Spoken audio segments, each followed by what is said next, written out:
Olá, estamos aqui no primeiro podcast da Escola de Paz, né? Hoje a gente vai entrevistar a nossa querida professora Mori Lobo, aqui conosco, sobre um assunto muito importante, né? A questão do racismo, das políticas antirracistas no ambiente escolar. Eu vou começar lendo um pouco do currículo da Mori, né? Porque eu acho muito importante essa questão da gente mostrar, né, a qualificação que a gente tem, né? Eu tenho uma professora minha que fala, a gente nunca deve se envergonhar do que a gente sabe, né? E é impressionante, amor. Eu vou ter que resumir, tá? A Amor, ela é doutora e mestra em educação pela UFMT, especialista em coordenação pedagógica, licenciatura plena em pedagogia, experiência na educação há quase 30 anos, né? Como professora, como docente, pesquisadora. Ela participa do Laboratório de Estudos em Tecnologia, Comunicação e Educação do IE da UFMT, como foco as questões étnico-raciais de gênero na sociedade, né? Enfim, temos uma série de coisas que ela já ganhou vários prêmios internacionais, entre eles o Best Contribution Awards, né? O evento LAWCC, né? E mais, ganhou o Gegé de Oiá, um prêmio muito, eu gosto muito desse prêmio desde que ele foi criado, né? O Gegé, inclusive, foi meu conhecido, era fã dele, né? Já foi homenageado 2 vezes pela Câmara Municipal, enfim, né? Mori, obrigado, tá, por estar aqui conosco. E eu gostaria de começar falando assim, como você se interessou pela questão das políticas antirracistas, né? Você pode contar um pouquinho da sua história também, até você chegar no ICE. A Mori está com a gente desde abril deste ano, né? Esperamos que fique por um longo tempo, né? Para ajudar a gente nessa luta também, né? Que é uma luta diária, né?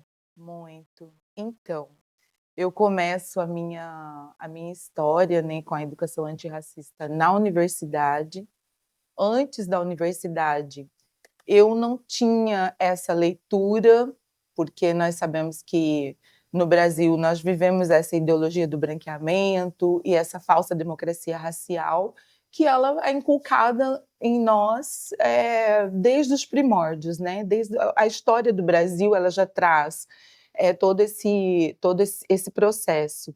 E foi realmente na universidade, estudando em uma das disciplinas, que isso foi me despertado. E quando eu terminei o curso de pedagogia, eu voltei para a escola, para a sala de aula, e com outro olhar, né? E aí já vendo a escola avessa a essas questões, a essa discussão. E então eu fiquei um bom tempo na escola, observando todo esse cenário. E quando, como professora, pedagoga, eu trazia algumas questões, não era ouvida, né? Então era sempre assim: fulano, vem o doutor fulano, doutora fulano e vem. E naquele momento eu pensei, eu preciso estudar, porque eu vou ter lugar de voz e de fala estudando, né? Tendo mais propriedade para falar. E a situação racial no Brasil, a pessoa negra no Brasil, ela é desprovida de merecimento, de eu mereço isso, porque nós já fomos inculcados na nossa personalidade, na nossa vivência, né, como descendentes de escravos. Então o nosso lugar tem um lugar reservado para nós, que é a subalternidade.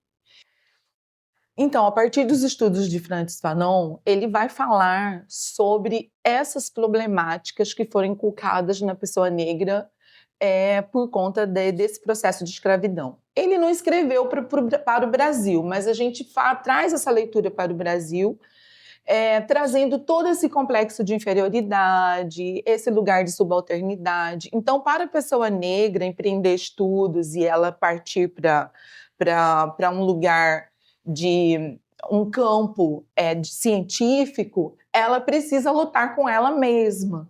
E isso não foi diferente comigo. Eu tive que lutar comigo, com as minhas fragilidades, com os pensamentos negativos: não vou conseguir, não, isso não é para mim, né?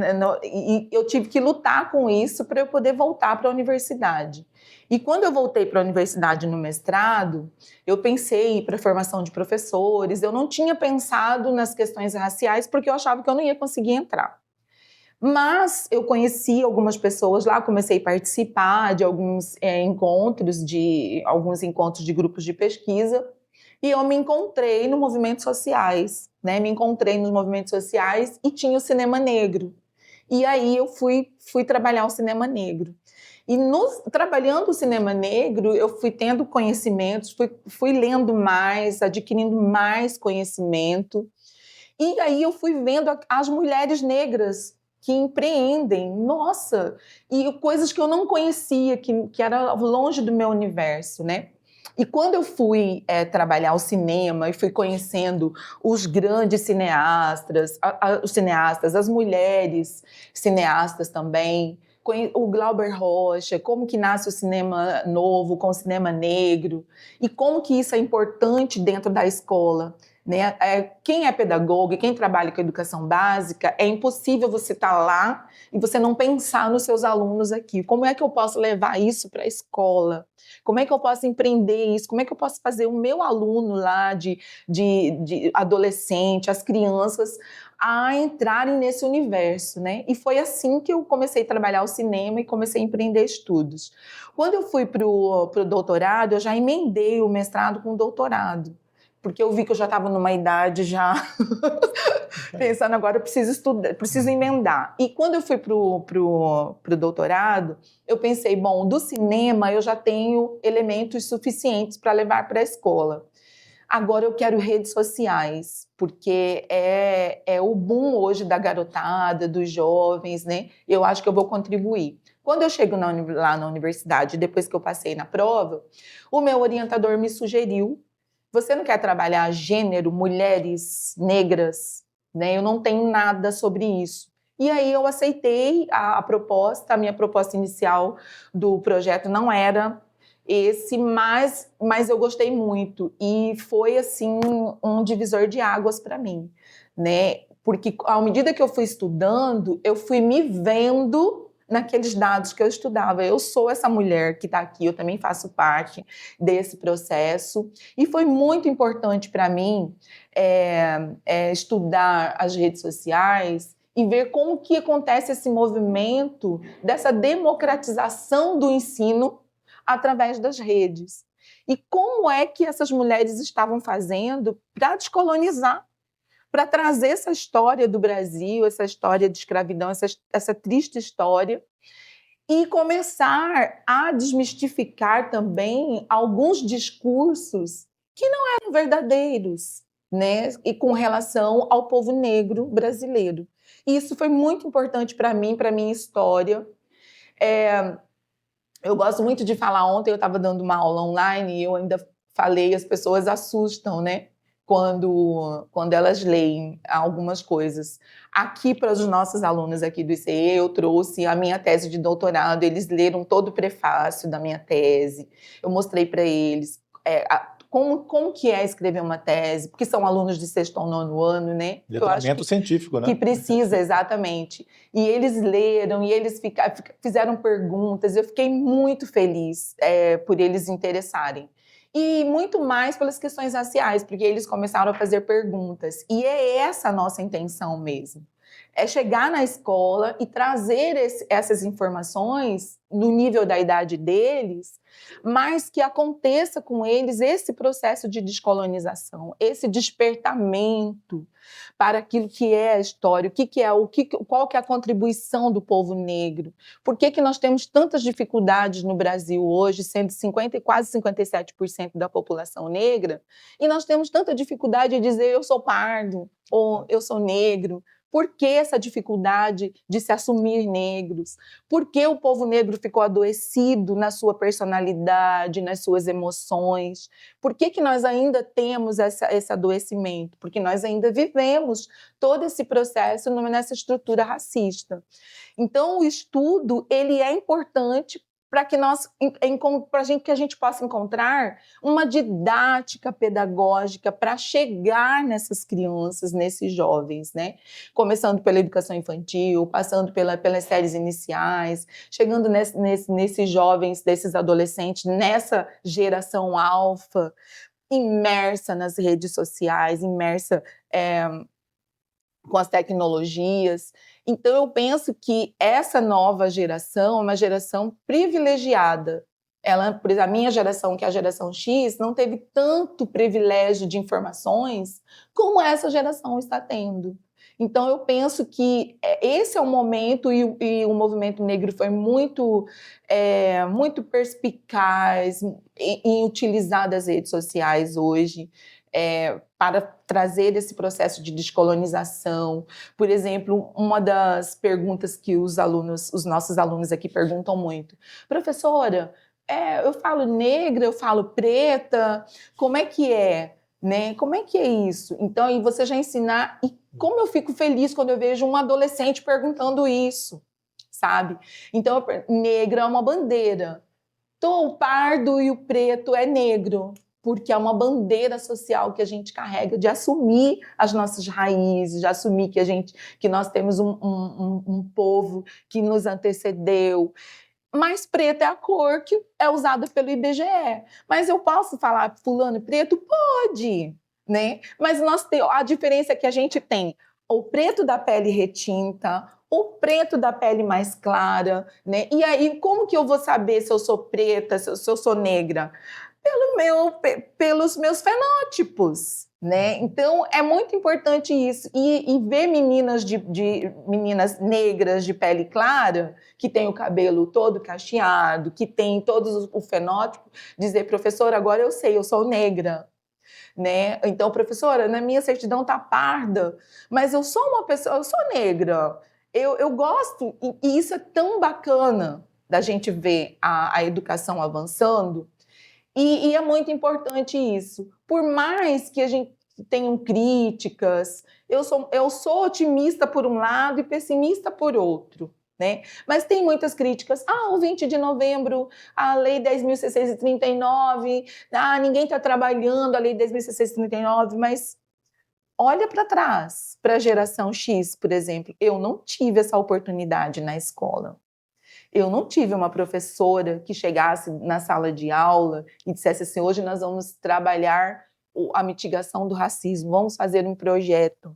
Eu não tive isso na sala de aula. E essa geração está tendo, a geração Y, a geração alfa, elas estão tendo essas oportunidades dentro da escola que a minha geração não teve. Né? A minha geração foi uma geração muito marcada pelo racismo estrutural, e a gente sofria o racismo e não sabia por que estava sofrendo. Né?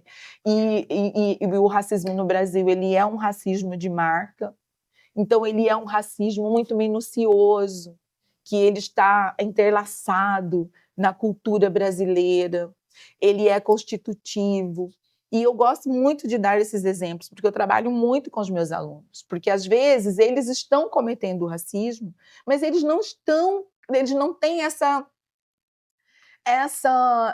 transparência de saber, essa consciência de que isso é um racismo, né?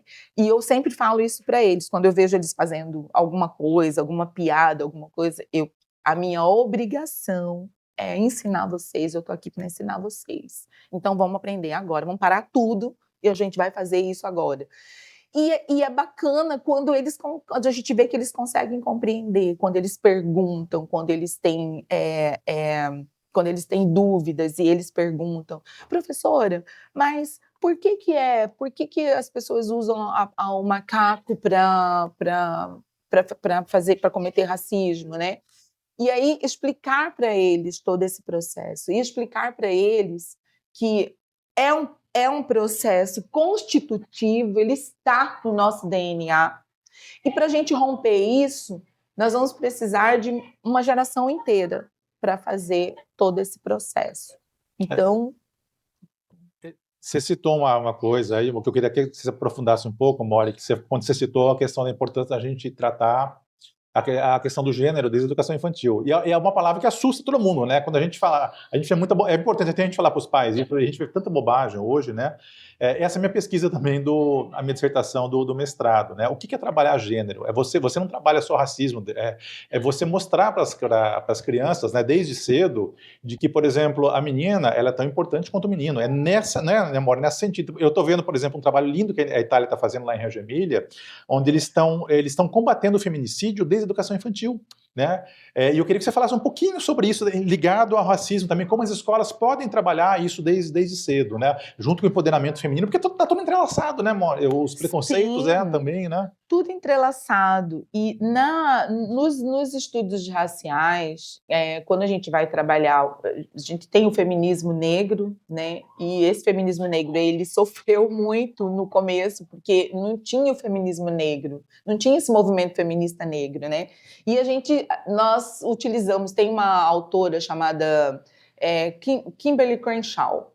Ela traz o conceito de interseccionalidade, né? A interseccionalidade, ela vai trabalhar essas questões raciais, ligada a essas questões de gênero, mas com essa pegada racial, porque aí, quando a gente vai falar sobre mulheres, né, a gente vai falar sobre a questão da mulher, sobre a questão do machismo, do lugar em que a mulher foi colocada, inclusive pela ciência, dentro da sociedade. A interseccionalidade, ela vai dizer, isso aqui é uma questão, sim, de gênero, mas ela também é racial. Então, a linha interseccional, ela vai trazer essas questões, isso aqui é uma misoginia, mas ela também vem acompanhada de um racismo dentro desse processo. Então, nessa linha, nós vamos trazer os dados que a gente tem. As mulheres negras lideram, né, o feminicídio, elas lideram as violências, elas lideram as piadinhas no trabalho. Se você for pegar todas as pesquisas e trazer os dados, elas estão no topo, né? Nós estamos, vou dizer nós, porque eu também sou uma mulher negra. Eu falo elas porque eu estou no lugar de pesquisadora. Então, como essa mulher ela está no topo, ela recebe mais, a carga é maior, tá? Isso não quer dizer que a mulher branca também não receba misoginia, ela não receba todas essas questões. Mas a mulher negra ela está no topo porque, além dela ser mulher, ela ainda carrega esse fardo de ser negra numa sociedade racista como o Brasil. Então, é muito complicado. E como é que você trabalha isso na educação infantil, né? Como é que você leva esse trabalho já desde cedo? É realmente quebrando, mas eu penso que a escola ela vai ter que avançar um pouco mais com os pais. Eu ia entrar nisso. Com os pais. Porque na escola nós não vamos dar conta de algo que é primordial da família fazer esse trabalho. Os homens machistas são criados por mulheres, né? Então, como é que é essa cultura, como é que é essa cultura do machismo no Brasil, né? E é muito importante trabalhar isso com os pais. Como eu sou pedagoga e eu trabalho desde a educação infantil, é muito comum na escola, na educação infantil, a gente ver crianças negras que não se aceitam, crianças negras que não se aceitam olhar no espelho, crianças negras que fazem misoginia com as outras coleguinhas, e você percebe que essa é uma cultura que já está instaurada e que ela vem de casa, né? Quando você vê uma criança destratando uma menina por ser menina, e a gente já percebe que alguma coisa, ela não foi na escola que ela aprendeu isso, ela trouxe com ela, né? Outro dia, o que foi que eu ouvi? Só podia ser as meninas. Foi uma situação que a gente teve na sala de aula e eu pedi para que eles voltassem. Não, vocês vão voltar, eu pedi para vocês que era para fazer assim, vocês não obedeceram o que eu falei. Então voltem de novo, é assim que a gente aprende, né? E quem desobedeceram foram as meninas. E aí um menino disse, só podia ser menina mesmo. Só podia ser menina, sempre as meninas. Né? E aí eu voltei, tive que parar o que eu estava fazendo para retomar, porque o professor ele precisa ter esse discernimento. Tem determinadas coisas que tem que ser na hora, no momento que aconteceu, você não pode esperar. Determinadas coisas você pode esperar. Outras você tem que fazer a intervenção na hora. Então eu parei tudo que eu estava fazendo e falei, vamos conversar sobre isso? Vamos fazer uma roda de conversa? Professora, e a nossa aula? Não, a nossa aula fica para depois, né? Então, eles criam muitas expectativas no socioemocional, né? Porque eu nunca falo o que eu vou fazer. Então, eles ficam na expectativa. Então, se corta aquela aula, mas eu queria ver o que era que a senhora ia fazer. Então, não, mas agora a gente precisa tratar disso, porque aconteceu uma situação aqui. Então, eu vejo que a escola é extremamente importante a postura do professor com essas questões, com a questão da misoginia, com a questão racial, com todas as questões, tá? Todas as questões que envolvem preconceito e racismo, é preciso que o professor tenha a sua postura, tem que ter uma postura na sala de aula, ainda mais nos dias que a gente vive hoje. E determinadas situações, as intervenções têm que ser no momento. Eu não costumo levar problemas de racismo para a coordenação, né? Mas eu sou uma professora que estudo isso. Então, eu sei, eu tenho as minhas técnicas, as formas de fazer, mas tem outro professor que não tem, ele precisa recorrer à coordenação pedagógica. Mas eu gosto muito de dar um trabalho para aquele aluno, eu não gosto de punição, porque eu penso que a punição, ela não ajuda ninguém. Né? As pessoas falam, tem que punir mesmo, tem que fazer. Não, tudo bem, na questão judicial, uma outra coisa. Né? Mas a escola precisa ser escola, ela precisa ser educativa. Eu gosto de dar um trabalho. Eu tive um caso na sala que o aluno fez um trabalho. Você vai fazer uma pesquisa para mim sobre isso, o que significa chamar alguém de macaco, qual é essa questão. E liguei para a mãe, pedi para a coordenação, por favor, ligue para a mãe, eu quero falar com a mãe. Coloquei a mãe no Viva Voz. Mãe, aconteceu isso, isso. Por favor, você poderia ajudá-lo a fazer esse trabalho? Ele vai ter que apresentar para mim na próxima semana e a gente vai conversar. Pronto, esse aluno compreendeu, ele me deu uma aula. Ele me deu uma aula depois, quando ele apresentou. Então, nós, como educação, nós precisamos avançar nessas questões, mas não com punição. Nós precisamos avançar nessa construção com essas crianças, porque elas têm o racismo constitutivo, elas têm a misoginia constitutiva. Então, nós, para quebrar isso, é uma autorreflexão, levá-los a essa autorreflexão. E nada melhor do que estudar, do que ler, do que ter conhecimento daquilo que eles estão fazendo. Então, eu sou uma professora muito doida nesse sentido. Nesse sentido, eu sou bem aberta nesse sentido, porque eu penso que a nossa esperança é essa. Não, e até nessa linha, Mori, assim, é uma crítica até que eu faço, porque geralmente quando você fala em política antirracista, tem muita escola que acha você pegar em outubro, fazer na Semana de Consciência Negra, os trabalhozinhos lá e pronto. Isso tem que ser uma luta, diária. É diária. E aí entra a importância também da educação socioemocional, também para isso, né? Muito. A educação socioemocional hoje, ela é primordial, né? E eu tive essa oportunidade aqui na escola de começar esse trabalho com os alunos. Estou muito grata por esse trabalho, porque eu estou aprendendo muito com eles também. Quando a gente é pesquisador, tudo é dado para a gente, né? Então, tudo a gente anota. E está sendo muito construtivo para mim perceber o que eles pensam, ainda mais que eu pego uma turma de 11 a 14, que é a geração alfa, é muito maravilhoso, sabe? Então, eu comecei com eles explicando o que é uma educação socioemocional, por que precisa fazer educação socioemocional na escola, né? E aí eu fiz todo um andamento com eles, explicando para eles por que tem que ter uma sala para fazer. E hoje eles já estão compreendendo que eles têm que... Lá a gente está lá para a gente fazer uma atividade que vai ser importante para eles, né? E tudo isso eu explico para eles trazendo as questões raciais, trazendo as nossas questões culturais, aquilo que a gente traz conosco, as nossas relações. Eu explico para eles que hoje o primordial não é nem a técnica, mas é como eu me relaciono com as pessoas. Hoje o mais importante num local de trabalho são as relações. Como eu me dou com essas relações, né? E nisso o racismo atrapalha, a misoginia atrapalha, a falta de respeito com o outro vai atrapalhar. Então, tudo isso, você veja que a gente começa falando de relações raciais, mas a gente vai entrar em outras situações, em outros contextos também, que é o mesmo caminho. Mesmo caminho. Você citou até na outra resposta uma coisa que eu esqueci de te perguntar, que é a questão da importância da formação docente, ter questões antirracistas, como você falou, não adianta nada você fazer seu trabalho, se numa outra matéria com outro professor acontece e o professor não sabe o que fazer, né? E as escolas também têm que começar a colocar com mais frequência, né, Mori? Na semana pedagógica, capacitação para isso, né? Muito, e olha, tem muita resistência. Nas escolas?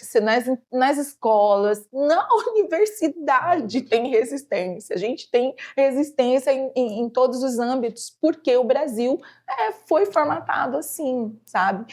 Então, quando eu vou trabalhar as questões raciais, principalmente para adultos, para alunos de faculdade, que é a minha disciplina na faculdade, eu gosto de começar por que nós temos, por que isso está enraizado em nós.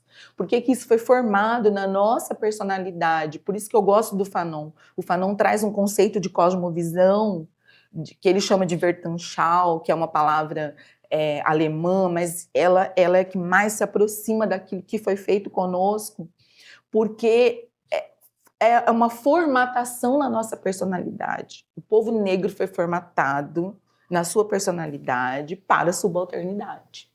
E por isso é tão difícil sair.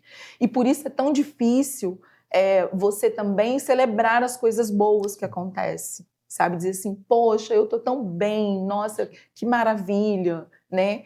E uma coisa muito interessante, eu não sei se qualquer coisa depois, se eu posso claro colocar pode, aqui, mas eu quero colocar que, assim, eu estava procurando trabalho, que eu queria trabalhar meio período e tudo mais, e nenhuma escola queria me dar trabalho meio período. Todo mundo olhava para mim, a gente só tem período integral. Uma pessoa com a sua titulação do... Exatamente, né? E eu falo aqui pelos corredores da escola todinha, o ICE foi a única escola que me deu meio período, porque eu queria meio período, mas é algo cultural. Tipo assim, por que você quer trabalhar meio período?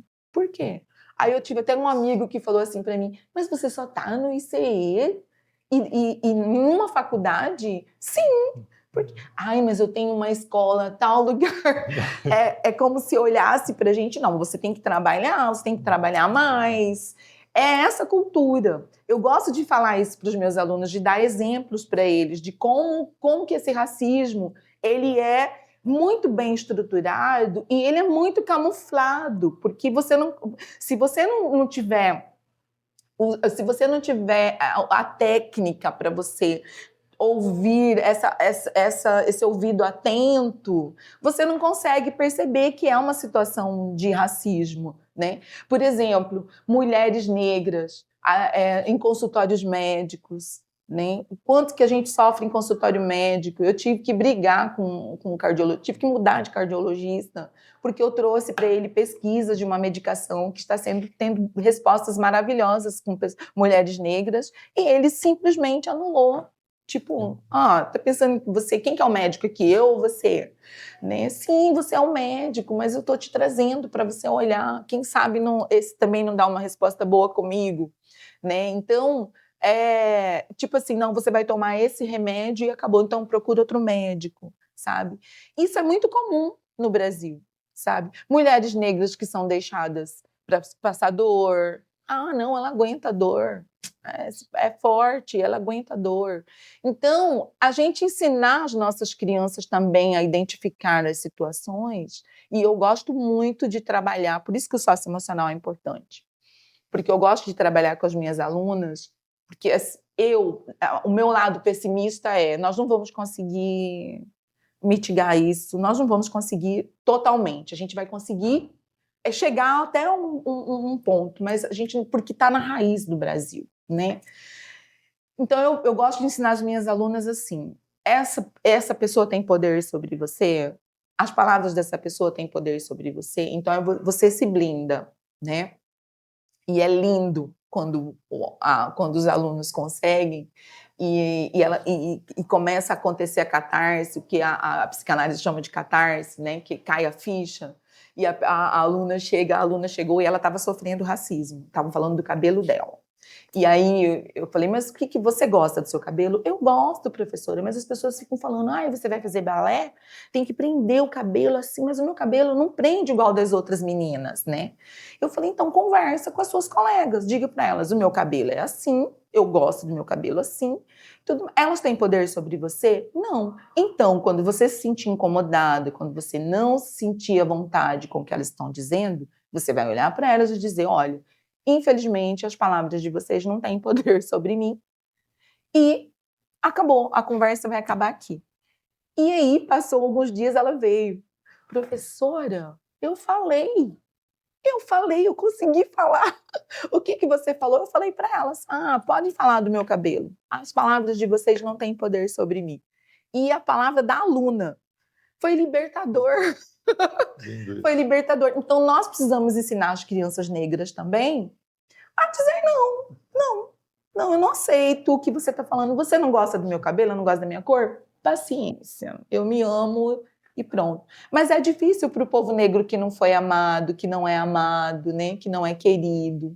Eu vejo as crianças negras, elas têm dificuldade até de chegar para a gente, porque está tão acostumada a ser rejeitada, a essa rejeição, que elas têm dificuldades de chegar na gente, de abraçar, de receber abraço, de receber carinho, né? E isso de uma forma geral, independente da escola, se é pública, se é particular, é geral isso, é geral, né? E tem crianças que já são mais preparadas, né?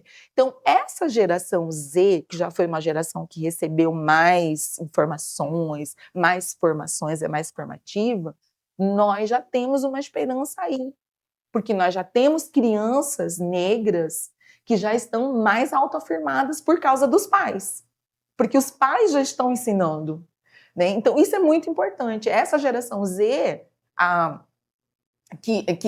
que formou a geração alfa, essa geração, nós temos crianças alfa já muito autoafirmadas, sabem o que quer, já aceitam o cabelo, elas não querem alisar o cabelo, elas não querem branquear, elas já entenderam o lugar delas como ser humano dentro da sociedade, né? Mas nós temos ainda uma gama de pessoas ainda adoecidas pelo racismo estrutural do Brasil, né? E esse adoecimento é preocupante para nós ainda. Agora tem tanta coisa que eu quero falar com você, conversar sobre isso, né? Bom, primeiro até para avisar, essa, se depender de mim, é a primeira de várias participações da professora Mori aqui com a gente, né?